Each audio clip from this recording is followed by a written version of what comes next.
সকাল 6টায় কাউকে না জানিয়ে বাবার বাড়ির গেটে এসে যখন ঢুকলাম, বাবা প্রথমে বলে উঠলেন, এত সকালে জামাইয়ের সাথে ঝগড়া করে এসেছিস? তাহলে ঢুকবি না ঘরে। আমার নির্ঘুম রাতে, ক্লান্ত শরীর, গাড়ি না পাওয়ায় এতটা পথ হেঁটে আসার পর বাবাকে দেখে কোথায় ছুটে গিয়ে বুকে আছড়ে পড়ব। কিন্তু বাবার প্রথমেই এমন প্রশ্ন ছুড়ে দেওয়ায় বাবার বাগানের গতকাল তুলতে ভুলে যাওয়া সে বাসি ফুলের মতো আবিষ্কার করলাম নিজেকে। আলতো ছোঁয়ায় এখনই টুপ করে ঝরে পড়ব। মা রান্নাঘরে হয়তো রুটি ছেঁকছিল, কারণ রুটি ছ্যাঁকার পোড়া মিষ্টি সুগন্ধ আসছে। বাবার কথায় কানে যাওয়ায় খুন্তি হাতে বেরিয়ে এলো। আমাকে দেখে প্রথমেই চওড়া হাসি দিয়ে পা বাড়াতেই বাবা আবার হুঙ্কার দিয়ে বলে উঠল, মেয়ে বাপের বাড়ি আসবে ভালো কথা, ওকে বলে দিও ঝগড়া ঝামেলা করে এখানে এলে আমার ঘরে কোনো জায়গা নেই। বাবার কথা মা খুব একটা অমান্য করে না, কিন্তু এই কথা যেন মায়ের কানেই যায়নি। মা ছুটে এসে আমাকে ধরে। আমার হাত পায়ে তীব্র কাঁপুনি শুরু হয় মায়ের এমন আদর মাখা হাতের স্পর্শ পেয়ে। মা উৎকণ্ঠা নিয়ে বলে ওঠে, কী রে মনি, জ্বর নাকি তোর? আয় ভেতরে আয়। আমাদের একতলা বাড়ি, চারিদিকে বাগান আর গাছপালা। গাছপালা না, ওগুলোকে ঝোপ বলাই ভালো, পরিষ্কার করার কেউ নেই তাই। রান্নাঘর, বিশাল বারান্দা আর 4টা রুম। এটা দাদুর আমলের বাড়ি। এই শহরে এমন জায়গায় এমন বাড়ি সবার কাছেই অদ্ভুত লাগে। আশেপাশে সব বড় বড় আকাশ ছোঁয়া বাড়ি। বাবা চিরকালই সন্তানদের শাসনে রাখার বিশ্বাসী। মা স্টিলের থালে করে ধোঁয়া ওঠা বাঁধাকপি ভাজি আর সবে ফুলে উঠছিল এমন একটা রুটি তাওয়া থেকে অনেকটা খাবলে নামিয়ে ছিঁড়ে আমার মুখে তুলে দিল। আমার শুকিয়ে যাওয়া ঠোঁট যেন গরম রুটির ভাপে আরও কুঁকড়ে যাচ্ছে। বাবা সমানে পায়চারি করে যাচ্ছে, মোবাইলটা হাতে দিদি দাদাদের ফোন করে যাচ্ছে। কেউ রিসিভ করেনি এত ভোরে, নিশ্চয়ই কল ব্যাক করবে, তাই হাতে নিয়ে আছে। মেয়েকে একদম প্রশ্রয় দেবে না। ঝগড়া ঝামেলা হবে তা নিয়ে ভোর রাতে বাবা বাড়ি এসে বিচার বসানোর পক্ষপাত করার মতো বাবা আমি নই।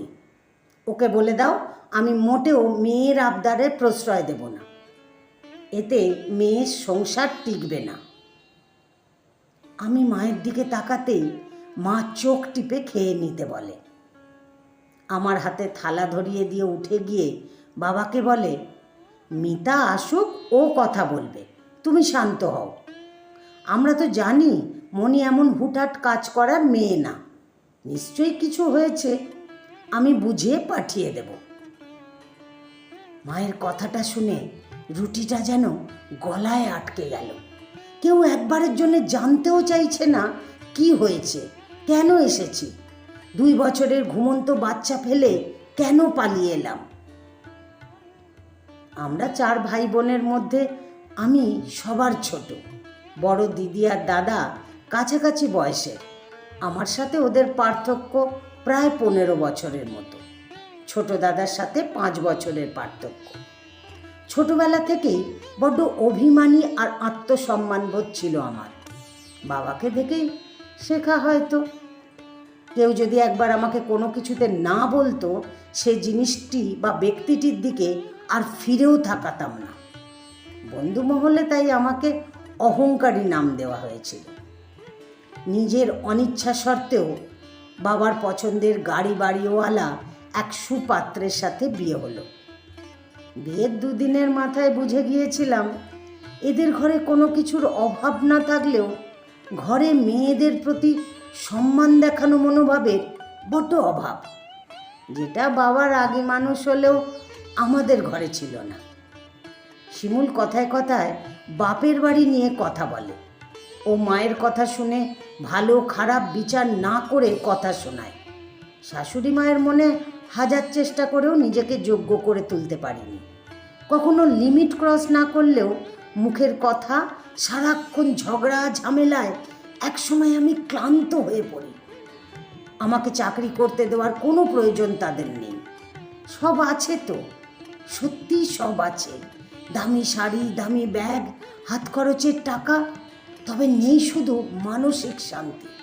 যেই দুটা মানুষের সাথে সারাটা দিন কাটাতে হয়, সেই মানুষ দুটাই যদি আপন না হয়, তবে বাইরের দিকে থাকালে এটাকে কোনো সমস্যা কেন, সমস্যার আওতাতেও আনা যায় না। মানুষ কত কষ্টে আছে, খেতে পারে না, পড়তে পারে না, জামাই মদ খায়, মারে, টাকার জন্যে চাপ দেয়, শ্বশুরবাড়িতে দেবর, যা, ননদ, কত ঝামেলা। আমার এসব কিছুই নেই, তাই নিজেই ঝামেলা বানাচ্ছি। মাকে ফোন করে মাঝে মধ্যে কান্নাকাটি করে বললেও পাশে বাবার স্বর শোনা যায়। মেয়ের সংসারে নাক না গলানো আদর্শ বাবার মতো বলে, মেয়ের এইসবে কখনো প্রশ্রয় দেবে না, এতে মেয়ের সংসার টেকে না। মাও আমাকে আশ্বাস দেয়, ঠিক হয়ে যাবে, তোরই তো সংসার, সবই তো পাচ্ছিস, কজন পায় এমন। আমি দীর্ঘশ্বাস ফেলি, যা মোবাইলের ও প্রান্ত থেকে এই প্রান্ত আসে না। সারা জীবন আত্মসম্মান বোধটাকে একটু একটু করে জ্বালিয়ে সংসার খেলাপাতি। ছেলের সাথে খেলতে বসি। শিমুলকে বাবা ফোন করে সব জানিয়েছে। বাসায় এসে দুপুরে খেয়ে যাওয়ার দাওয়াতও দিয়েছে। সে ভদ্রতা ঝরে পড়া কণ্ঠে জানালো তার অফিস, সে সন্ধ্যায় আসবে। তখন বাবার সাথে দাবা খেলা হবে। বাবা আপ্লুত, এমন মেয়ের জামাইয়ের জন্যে বিরক্ত মেয়ের ওপর। দিদি এসে গেল, কাছেই ওর বাসা। আমি এখন নিজের জন্যে থাকা সে রুমে। দিদির বয়স এখন 40 ছুঁই ছুঁই। চাকরি করে, তাই সালোয়ার কামিজ পরে, তাই অত বয়স লাগে না। দিদির যখন বিয়ে হয় তখন আমার বয়স 10। দিদি 4 দিনের মাথায় এক সকালে এইভাবে চলে এসেছিল।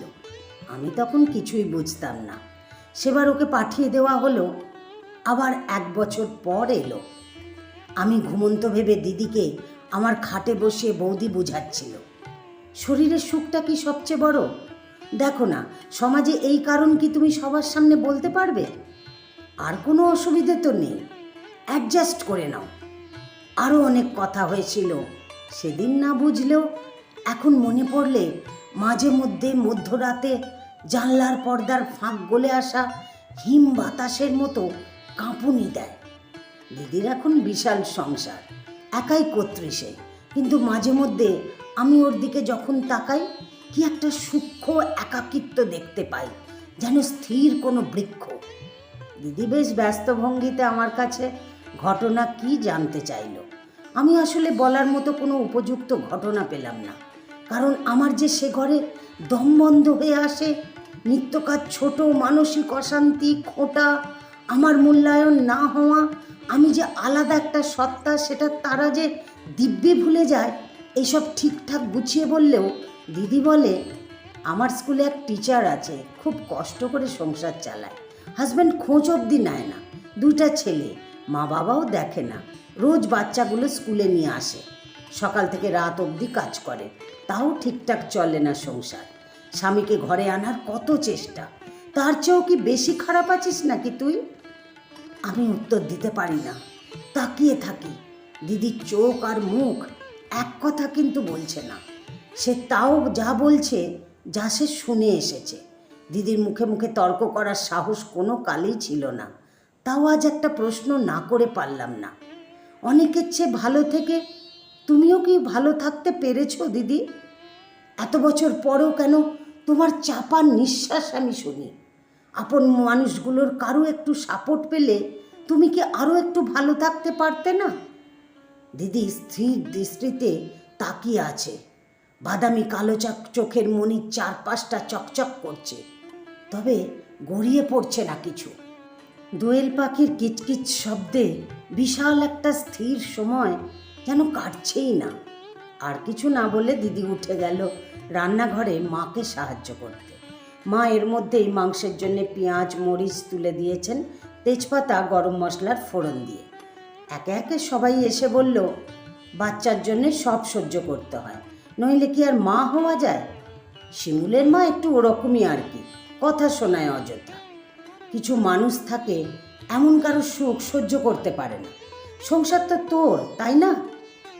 আমার দৃষ্টি স্থির হয়ে আছে বাড়ির দেওয়াল ঘেঁষে দাঁড়িয়ে থাকা পুরনো কালো চামড়া ধারণ করা সেই আম গাছটার ওপর। কেমন স্থির, আমের দিনে আম দেয় কোনো যত্ন ছাড়া, বাকি সময় ওভাবেই থাকে। আমরা সে গাছে কত চামড়া তুলে খেলতাম, দোলনা লাগিয়ে খেলতাম।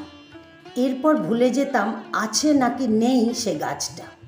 আমরা আমাদের অস্তিত্বকে ঠিক এমন বানিয়ে ফেলি এক সময়। দিদি আমার কাঁধে হাত রেখে বলে, মেয়েরা আসলে এমনই এক একটা নারী বৃক্ষ। শিমুল বাড়ি এলো, ভালো খাওয়া দাওয়া করলো, হেসে কথা বলল, আলোচনা বসলো, দেশ রাজনীতি কত কিছু। কাল রাতে সে বিশ্রী ভাষায় কথাগুলোর সাথে এই মানুষটার কোনো মিল নেই।